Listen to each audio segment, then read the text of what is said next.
I actually think coming into the program, I was in denial that I was close to experiencing burnout.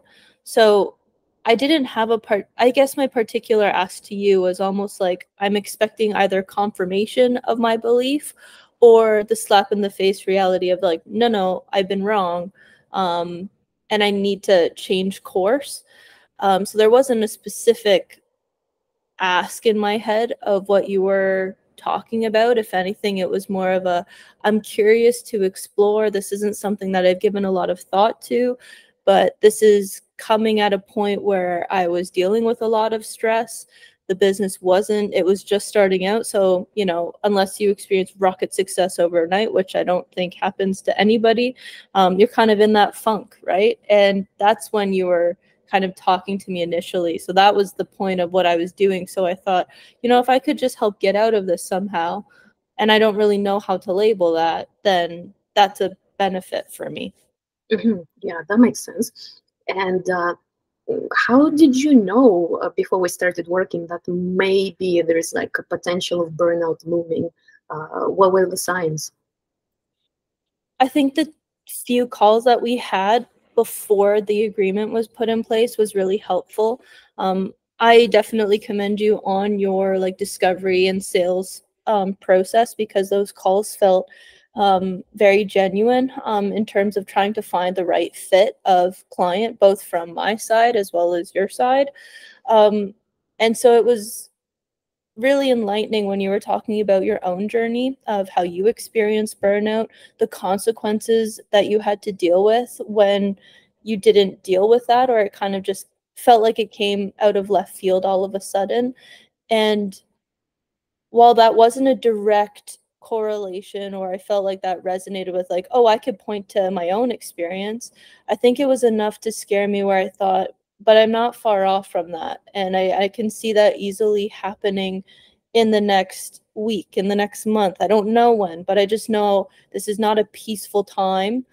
Um, and so it was almost like a preventative measure for me where I thought, you know, I can't afford to not keep moving. And if this can help keep me motivated, um, that would be awesome. And I think you really solidified that over the few calls that we had. You were really unselfish in terms of how much time you allocate to a potential client on those calls. Like I think we went over, like it was definitely, it felt like an hour for a couple of them. And I thought, you know, I really appreciated the upfront investment on your end. So it made it come across as she's genuinely listening. She's genuinely trying to find a fit to make sure that I'm right for what she can provide me with, and give me a really good sense as to what it would be like working with you. Wow, that's amazing feedback. Thank you so much. I appreciate it. And although you couldn't necessarily pinpoint what was happening with you in terms of like the signs of the burnout and stuff, maybe you can talk to me a little bit about what didn't feel so easy at the time.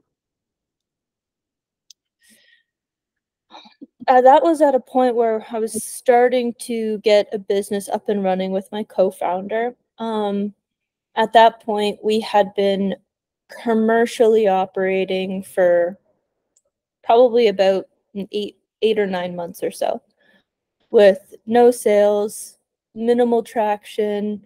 And so that for me, that was a lot of sleepless nights. It was putting a lot of hours in on a weekly basis. Um, you know, just constantly thinking about things where you kind of get into that like dark cycle where, you know, you're not thinking really positive. You're not sure if you can hold out for this. It doesn't feel like anything's going your way. Um, I thought if I'd be able to put in all this effort, you know, I would see a reward at the end, but how long is that? I don't know if I could. So you kind of get those like just really negative thoughts, I feel like, that easily make people like kind of just give up. And I totally get that now. So that was kind of where my head was at initially when you started talking. I think my mindset, once we started conversing with one another, was 100%. I need to be able to just get through this. I need to be able to refresh my perspective on things, both on a professional front as well as a personal front. At that point, I was very upfront with how I compartmentalized and kept those things very separate from one another. And that was my safe zone, that was my comfort. And while I still feel like I still have a little bit of that today, it's a leaps and bounds from where it was, where I wouldn't want to talk about, what I do for a living to people that I meet, friends, family, things that I would categorize as the personal box. And I have no problem kind of talking about, personal life to colleagues, other people that I meet at professional things where I'd put that in that box. So I feel like there's starting to be that marriage or that comfort of overlap. Not quite there yet, but it really helped me go through that. So overall, in terms of kind of where I was at, it was very high strung, felt the stress, um, lack of appetite, kind of that downward spiral in terms of thoughts, and kind of desperate to try to like find that motivation again, that something to help invigorate me to genuinely and start to enjoy the process of what I'm trying to build, as opposed to begrudgingly accept and just kind of keeps going through the motions of it. So yeah, that's kind of where my head was at. Mhm.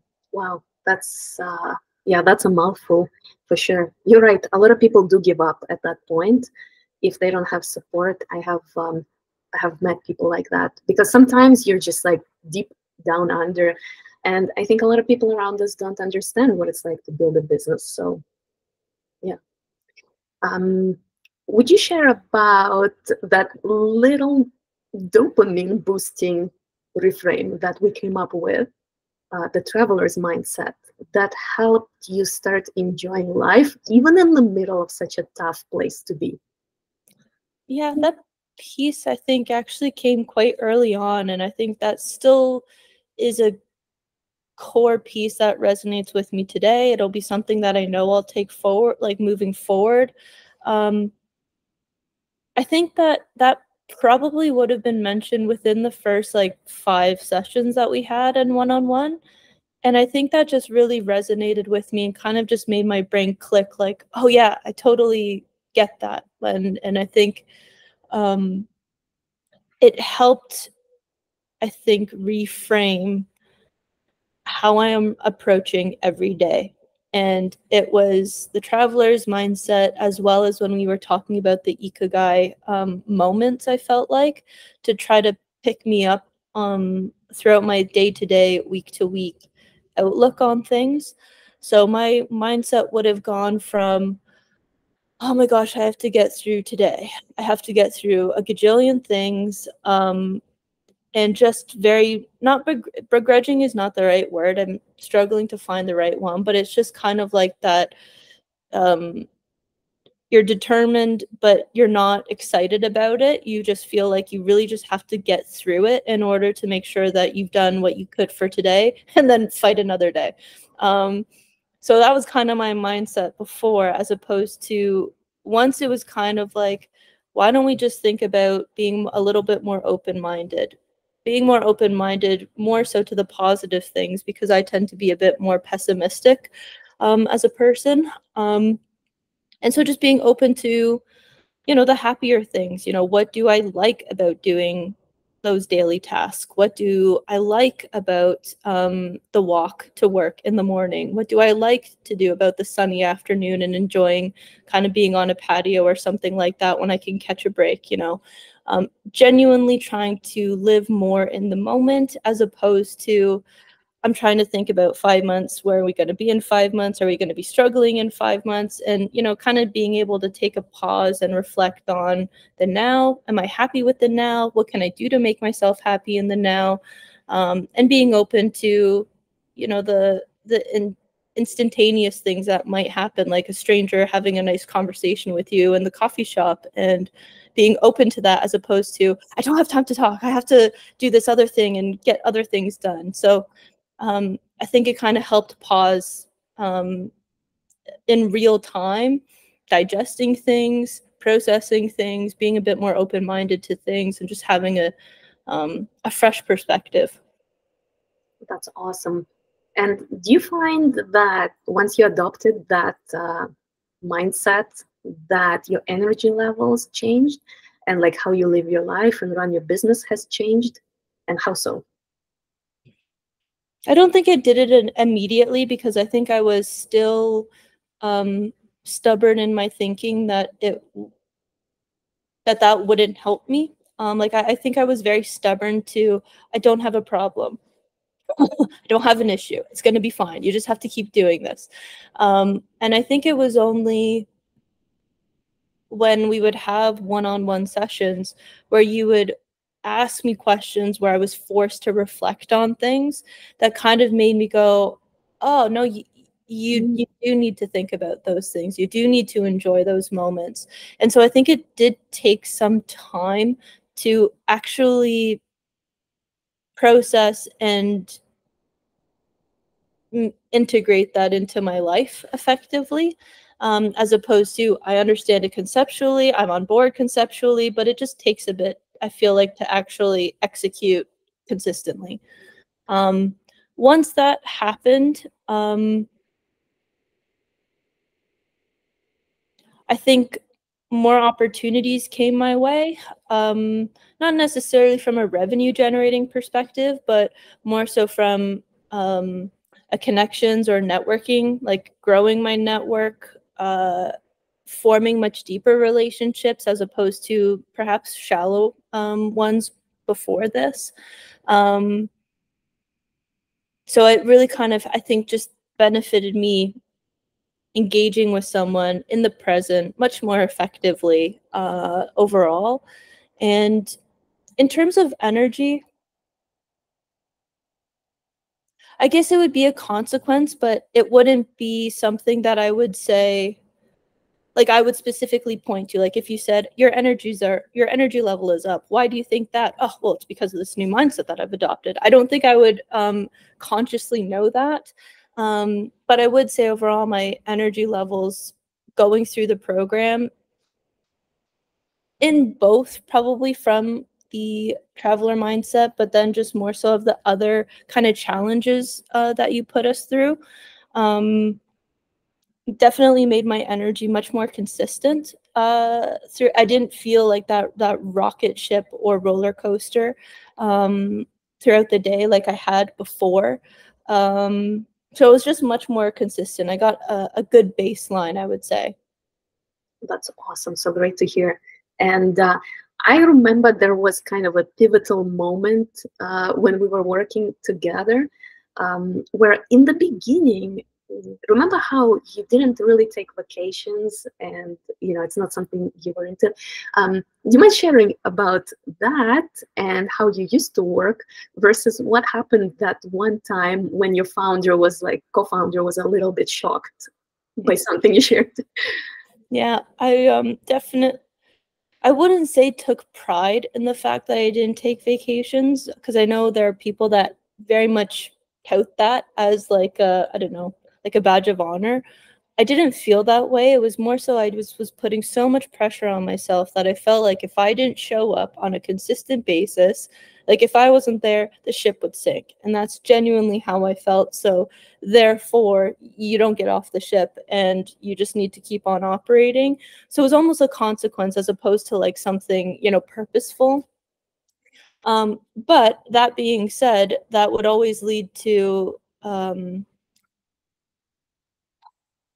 lack of energy overall, not feeling just feeling very envious when people would be able to just say, I'm taking the week off, and I'd be like, oh God, I don't even know how to do that. That's nice. Where are you going? And like, so it'd be very like such an envious, and like try to live vicariously through somebody. Too, I think it was when we were doing our the first digital detox weekend, where I genuinely had to shut everything off, completely go analog. I also think I had to print like Google Map directions, which I hadn't done in a ridiculously long amount of time. So that was always interesting.